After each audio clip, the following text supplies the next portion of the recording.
ভারতের ইতিহাসে অন্যতম কলঙ্কিত অধ্যায় রয়েছে। সে অধ্যায়টা হচ্ছে কর্পোরেট গভর্নেন্স নিয়ে।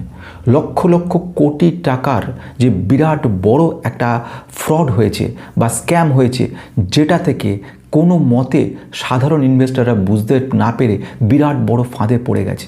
শুধু একটাই কোম্পানি নয়, যে কোম্পানি আমি আজ কথা বলছি সেই কোম্পানির শুধু একটা নয়, এরকম সে কোম্পানি ধরা পড়েছে, কিন্তু অজস্র কোম্পানি রয়ে গেছে যেগুলো আমাদের নজরের আড়ালে।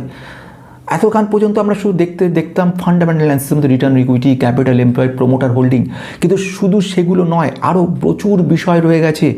ক্যাশ ফ্লো স্টেটমেন্টের মধ্যেও ধোকা দেয়। আমাদের মতো অভিজ্ঞ মানুষরাও কিছু সময়ের জন্য হলেও একটুখানি হলেও আমাদের কনফিউজ করে দিচ্ছে। তার মানে কত সাংঘাতিক লেভেলের এরকম কাণ্ডগুলো ঘটছে।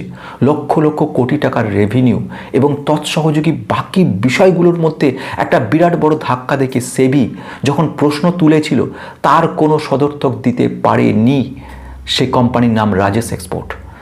আজকে এই ভিডিওর মধ্যে বলবো একদিকে কোম্পানিটা কিভাবে কাণ্ডটা করেছে, দ্বিতীয় ঘটনা বলবো কিভাবে নিজেদেরকে সচেতন হতে হবে এই বিষয়গুলো থেকে, কিভাবে আমরা এই ধরনের ট্র্যাপ থেকে বেরোতে পারবো, যেখানে সাধারণ নিরীহ অসংখ্য মানুষ আটকে পড়ে গেছে, তারা বেরোতেই পারেনি।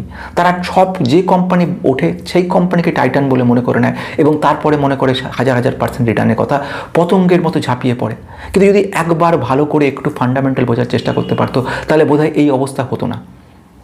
আমাদের আরও সচেতন হতে হবে। এই এমনই একটা রাজেশ এক্সপোর্ট, এমনই কোম্পানি, সাধারণ একটা ছোটো কোম্পানি, যে কোম্পানিটা বহু লক্ষ লক্ষ কোটি টাকার রেভিনিউ দেখিয়েছিল, সেলস দেখিয়েছিল, প্রফিট দেখিয়েছিল।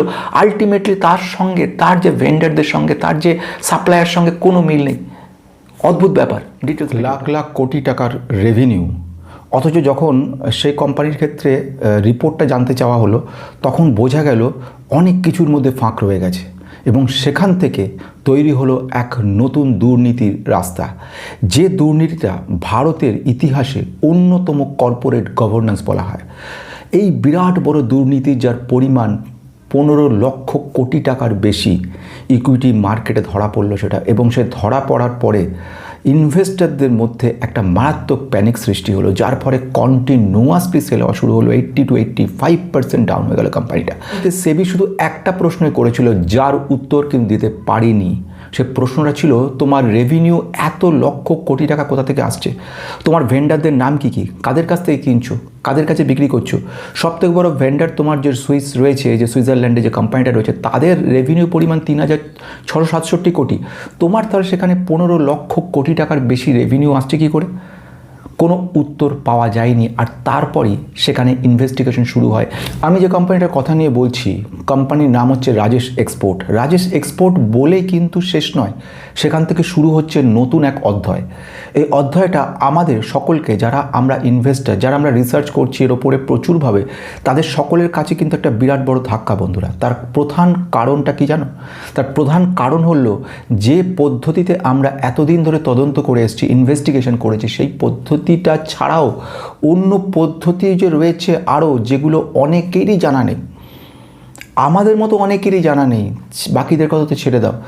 তাহলে পর সেইখানেই প্রশ্ন তৈরি হয় এবং সেই প্রশ্নের উত্তর বা কিভাবে এগোবে সেটা নিয়েই ভিডিওর মধ্যে আমি বলবো কিভাবে এই গোটা দুর্নীতিটা হয়েছে, যাকে আমরা বলতে পারি আনঅডিটেড রিপোর্ট বা অডিটেড রিপোর্টটার মধ্যে কিছু চেঞ্জেস হয়েছে। আর দ্বিতীয় ঘটনা বলবো কিভাবে তার থেকে সাবধান হওয়া যায়, অন্তত সেফ কিছুটা হলেও হওয়া যায়, সেটা নিয়ে শুরু করব। শুরুটা যদি করি 2019-20 সাল থেকে শুরু করতে হয়। সেই সময় রাজেশ এক্সপোর্ট যে কাজ করতো সেটা হচ্ছে, যে সমস্ত সোনাগুলো আসতো সেগুলোকে ডিজাইন করে তারা বাজারে বিক্রি করতো, তারা এক্সপোর্ট করতো বিদেশে। এছাড়া জুয়েলারি যেগুলো রয়েছে, রত্ন, সেগুলো বিক্রি করতো, ঠিক আছে। কিন্তু সেখানে তো খারাপ ব্যাপার ছিল না, কিন্তু হঠাৎ করে সেই কোম্পানির লোভটা বাড়তে শুরু করলো এবং লোভ বাড়তে বাড়তে বিদেশি সুইজারল্যান্ডের একটা বড় কোম্পানি ভ্যালক্যাম্বি, তার সঙ্গে কিন্তু এরা টাই আপ করলো। ভ্যালক্যাম্বি নিয়ে যদি একটা কথা বলি, ভ্যালক্যাম্বি হচ্ছে এমন একটা কোম্পানি, যে কোম্পানিটা কিন্তু টোটালি সত্যিকারই একটা বড় সোনার এক্সপোর্ট কোম্পানি এবং যাকে বলা হয় ডিজাইনিং কোম্পানি। সেই কোম্পানির সঙ্গে এরা কিন্তু টাই আপ করলো, খুব ভালো কথা। কিন্তু সেখানে ব্যাপার নাই। ফাইন্যান্স 2021 to 25 সেবি যে কথাটা বলছে, তাদের রেভিনিউ দেখিয়েছে বিশাল, লক্ষ লক্ষ কোটি টাকার রেভিনিউ দেখাচ্ছে, অথচ সেই কোম্পানি অরিজিনালি যদি ট্র্যাক করা যায় তাদের মধ্যে কোনো রকম হিসেব মিলছে না। এছাড়া আরও বড় ঘটনা ঘটছে, সেটা হচ্ছে রিলেটেড পার্টি ট্রানজাকশন। আমি এনে আগেও বলেছি, খুব বড় খতরনাক ব্যাপার হচ্ছে আরপিটিটা। আরপিটির মাধ্যমে কোনো কোম্পানি ডাইরেক্টলি ক্লিয়ার করা যাবে না, ডাইরেক্টলি ক্লিন করা যাবে না, ডাইরেক্টলি কোনো কোম্পানিকে ট্র্যাক করা মুশকিল হয়ে যায়, কারণ ইন্টার ট্রানজাকশন যেগুলো হতে থাকে সেগুলোর মধ্যে অনেক খাপলা থেকে যেতে পারে। সেগুলোকে ধরতে গেলে একাধিক কোম্পানিগুলোর মধ্যে অ্যানালিসিস করতে হয়। যেরকম এখানে সুইজারল্যান্ডে যে কোম্পানিটা ভ্যালক্যাম্পি, সেখানে গিয়ে তাদের যে অডিট করা এক্সাক্ট সেটা করা সম্ভব হচ্ছে না ইন্ডিয়ান সেবি কিংবা এনএফআরএ যারা রয়েছে অডিটর, তাদের যে গ্রুপটা, তাদের পক্ষে সম্ভব হচ্ছে না। সেই কারণের জন্য কিন্তু পরিষ্কার হচ্ছে না, আর এইটারই সুযোগটা কিন্তু এই কোম্পানি নিয়েছে। রাজেশ এক্সপোর্টের যে মালিক ছিলেন, যিনি রাজেশ মেহতা, তার বক্তব্য রয়েছে আমরা সম্পূর্ণ স্বচ্ছ, এর মধ্যে কোনো প্রবলেম নেই, আমরা যে সোনাটা পেয়েছি সেই ডাইরেক্ট সোনার সেটারই হিসেব দেখিয়েছি, এর মধ্যে কোনো গরমিল নেই। কিন্তু তাকে যখন বলা হলো তুমি তাহলে হিসেবগুলো দেখাও, তোমার যে রাজস্ব এত হচ্ছে, তোমার রেভিনিউ গ্রোথ যে এত গুণ হচ্ছে, এত বিশাল হয়েছে, তাহলে তুমি যে হিসেবগুলো দেখাও আমাকে, সেখানে ওরা কিন্তু দেখাতে পারলো না হিসেব। টোটাল রাজস্ব যেটা হয়েছে, রেভিনিউ গ্রোথ 15.15 লাখ ক্রোড়স, এত বিরাট একটা ছোট্ট কোম্পানির এত বড় রেভিনিউ কি করে হলো? এবং সুইস সাবসিডিয়ারি যে কোম্পানিটা রয়েছে ভ্যালক্যাম্পি, এদের যে রেভিনিউ সেটা যখন পরবর্তীকালে পাওয়া গেল, দেখা গেল 3027 কোটি টাকা মতো মোটামুটি রয়েছে। সেখানে 15,000 কোটি টাকা কীভাবে হলো তার উত্তর পাওয়া যায়নি। সেকেন্ড ঘটনা, সেবি থেকে আরেকটা কথা বলা হয়েছে, সেটা বলছে যে অডিটররা যে ফিগারটা দিত সেগুলোকে কিন্তু ম্যানুপুলেট করতে, একে বলে আনঅডিটেড ফিগার তৈরি করা, সেই কাজটা কিন্তু এখানে হয়েছে এবং এর ওপরে ইনভেস্টিগেশন শুরু হয়েছে। এনএফআর এর ওপরে টোটাল দায়িত্বটা দেওয়া। এবারে তাহলে প্রশ্ন আসছে, সবচেয়ে বড় প্রশ্ন, কিভাবে প্রথমে একটা কোম্পানিকে আমরা ধরবো? রাজেশ এক্সপোর্ট তো একটা নয়, অজস্র রাজেশ এক্সপোর্ট সেরকম ঘুরে বেড়াচ্ছে চারিদিকে, আমরা এখনও জানি না তারা কিভাবে কাজ করে চলেছে। প্রথম ব্যাপারটা জানতে হবে, সেটা হচ্ছে শুধু রেভিনিউ দেখলে হবে না, দেখতে হবে প্রফিট। সেকেন্ড ওয়ান, শুধু প্রফিট দেখলে হবে না, ক্যাশ ফ্লো স্টেটমেন্টটা জানতে হবে। ক্যাশ ফ্লো স্টেটমেন্টের মধ্যে প্রফিট ফ্রম অপারেশন একটা ভীষণ গুরুত্বপূর্ণ বিষয়, সেটা জানতে হবে। শুধু সেটা জানলে হবে না, জানতে হবে রিসিভেবলস কি, রিসিভেবলস বাড়ছে কি না। হঠাৎ করে একটা অসঙ্গতি, বিগত 5 বছরের মধ্যে গত বছরে দেখা গেল রিসিভেবলস বিরাট বড় হয়ে গেছে। কেন হয়েছে? 10,000 কোটি টাকার মতো যেখানে 200-500 কোটি টাকা রিসিভেবলস হচ্ছে, সেখানে 10,157 কোটি টাকা, বিরাট বড় একটা নেগেটিভ হয়ে গেল। কেন হলো? এই প্রশ্নগুলো যদি থাকে তবে কিন্তু এই মার্কেটে টিকতে পারবে, না হলে এই মার্কেটে এমনই ভয়ানক পরিস্থিতি যেখানে টেকা অসম্ভব যদি ভালো মতে না জানতে পারো। আর এই ধরনের ফান্ডামেন্টালগুলো জানার জন্য মেম্বারশিপ মাত্র 59 টাকা করে রাখা আছে, সেই মেম্বারশিপ মান্থলি সেখানে দেখতে পারো। সেখানে ভিডিওগুলো কিছু রয়েছে, সে সমস্ত ভিডিওগুলোর মধ্যে আমি ফান্ডামেন্টাল যারা একদম জানে না তারা জানতে পারে, বিষয়গুলো জানতে পারে। এবার আমি চলে আসছি, সেকেন্ড পয়েন্ট দেখতে হবে, রিসিভেবলস দেখতে হবে, অডিটার রিপোর্ট যেটা সেটা দেখতে হবে, কনকল রিপোর্ট দেখতে হবে। এইগুলো সবগুলোকে কিন্তু একটু একটু করে বোঝার চেষ্টা করতে হবে, বিগত 5 বছর ধরে গ্রোথ লেভেলটা অ্যানালিসিস করতে হবে। এইগুলো যদি না দেখা হয় তাহলে কিন্তু অসুবিধা হবে। এবার আসছি শেষ ঘটনার দিকে, রাজেশ এক্সপোর্টের লেটেস্ট আপডেট কি কি রয়েছে, আপডেটগুলো নিয়ে একটা একটা কথা বলতে চলেছি। প্রথম ঘটনা হচ্ছে সেবি থেকে টোটালি রেস্ট্রিকশন করে দেওয়া হয়েছে, রাজেশ মেহতাকে সম্পূর্ণভাবে শেয়ার বাজারে কোনো রকম কেনা বেচা করা থেকে নিষিদ্ধ ঘোষণা করা হয়েছে। তৃতীয়ত, সেবি তরফ থেকে রিপোর্ট জারি করা হয়েছে এবং তদন্ত পূর্ণভাবে শুরু হয়েছে। সঙ্গে সঙ্গে যারা অডিটেড রিপোর্ট যে অ্যাডজাস্টেড কমিটি রয়েছে তাদেরকে বলা হয়েছে এবং তারা এই ব্যাপারটায় নজর। 3 নম্বর ব্যাপার, রাজেশ মেহতা এই মুহূর্তে তদন্তের পূর্ণ সহযোগিতা করছে। একসময় তারা যেটা বলেছিল না, সেটা মেনে নিয়ে এখন সহযোগিতা করাটা একটা পজিটিভ ব্যাপার মনে হচ্ছে। তৃতীয় ব্যাপার, আরেকটা ইন্টারেস্টিং ফরেন্সিক অডিট রিপোর্টে তাদেরকে দোষী সাব্যস্ত হওয়ার দিকে এগোচ্ছে। ফাইনালাইজ হয়ে যাবে কিছুদিনের মধ্যে, আমরা দেখতে পারবো কোথায় যায়।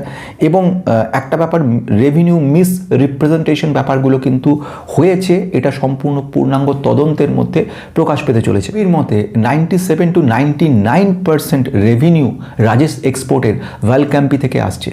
আর এই এত পরিমাণ রেভিনিউ যে কোম্পানি থেকে আসছে, সে কোম্পানির নিজেরই রেভিনিউ তেমন নেই, তাহলে এই কোম্পানির রেভিনিউ কোথা থেকে আসবে? তাহলে বোঝা যাচ্ছে ব্যাপারগুলোর মধ্যে কত ভয়ঙ্কর ফ্রড ব্যাপারটা তৈরি করেছে এবং সেটা নিয়ে এগোচ্ছে কোম্পানিটা, এগিয়েছিল এতদিন ধরে। নিরীহ সাধারণ ইনভেস্টাররা পতঙ্গের মতো ঝাঁপিয়েছে, 3 টাকা স্টক গিয়ে 30 টাকা 300 টাকায় পৌঁছেছে বলে তারা মনে করে নিয়েছে রাজেশ এক্সপোর্ট তাদেরকে একটা বিরাট রিটার্ন দিয়ে যাবে, সবগুলো টাইটানের মতো হয়ে যাবে। আলটিমেটলি তার ফলাফল কিন্তু আমরা দেখতে পেলাম কত বড় ঘটনাটা। তাহলে শেষ খবর আমরা কি দেখব শেষের দিকে, যে শেষ অংশে 1 নম্বর হচ্ছে এই ধরনের কোম্পানি প্রথম তো আমরা রিপোর্ট যখন কোম্পানি আসবে তখন দেখে নেব তার মধ্যে ডিটেলসটা, ক্যাশ ফ্লো স্টেটমেন্ট দেখছি, প্রফিট অ্যান্ড লস দেখছি, ঋণের পরিমাণ দেখছি, return on equity, capital employed দেখছি, পোস্ট আমরা দেখে নিচ্ছি, পিজি দেখে নিচ্ছি, সব দেখে নিচ্ছি। তারপর সেকেন্ড লেভেলে আমরা কি করছি, আমরা সঙ্গে সঙ্গে অডিটর রিপোর্টটাও পড়ার চেষ্টা করব। আমরা এইগুলো ক্যাশ ফ্লো স্টেটমেন্ট থেকে একটু দেখে নেওয়ার চেষ্টা করব। এবারে যদি কোনো কোম্পানির ক্ষেত্রে অলরেডি এরকম ঘটনা ঘটে গিয়ে থাকে তাহলে আমরা কি করব, আমরা করব ফরেন্সিক অডিট যেটা আছে সেই রিপোর্টটা পড়ব। এনএফআরএ হচ্ছে যারা অডিটর রয়েছে তাদের যে গ্রুপ যারা কিনা এই ধরনের ফরেন্সিক অডিট করে, তাদের গ্রুপের যে রিপোর্ট তারা দিচ্ছে, তদন্তের রিপোর্ট, ফলাফল, সেটাকে আমরা দেখব। যে ফাইনাল অর্ডার কী দিল সেটার দিকে নজর রাখবো এবং ফাইনালি রিসিভেবলস এবং ক্যাশ ফ্লো স্টেটমেন্টের ফাইনালাইজগুলো দেখে নেবো যে এটা অ্যাডজাস্টেড হয়েছে কিনা নেক্সট কোয়ার্টারে। শেষ কথা যদি বলি, এখনও পর্যন্ত চূড়ান্ত রায় বেরোয়নি, এখনও পর্যন্ত ফাইনালাইজ হয়নি, কিন্তু একটা ব্যাপার আমাদের সাবধান করে দিয়ে গেল রাজেশ এক্সপোর্ট এবং রাজেশ এক্সপোর্টের অনেক কোম্পানি যারা এখনও প্রকাশ পায়নি, যে আরও ভালো করে আমাদের সচেতন হতে হবে। আমরা যারা অলরেডি এই মার্কেটে রয়েছি, ক্যাশ ফ্লো স্টেটমেন্টে যদি লক্ষ্য করেন দেখবেন যে সেখানেও কিন্তু কিছুটা অ্যানোমালি ছিল, মানে লাস্ট কোয়ার্টারটুকু ছাড়া বাকি সময় ধরাটাও কিন্তু টাফ হয়ে গেছিল। সুতরাং ব্যাপারটা কিন্তু খুব সিরিয়াস এবং আমাদেরও অ্যালার্টনেসটা আরও বাড়াতে হবে। যদিও আমি প্রথম থেকে রাজেশ এক্সপোর্টকে কিন্তু বলে এসছি না, সুতরাং এই জিনিসগুলো কিন্তু আজকে আমরা শেষ করছি এই আশা নিয়ে যে আপনারা একটু একটু করে নিজেরা শিখতে শুরু করবেন, নিজেরা দেখবেন, বুঝবেন, তবে আজকে পৌঁছতে পারবেন।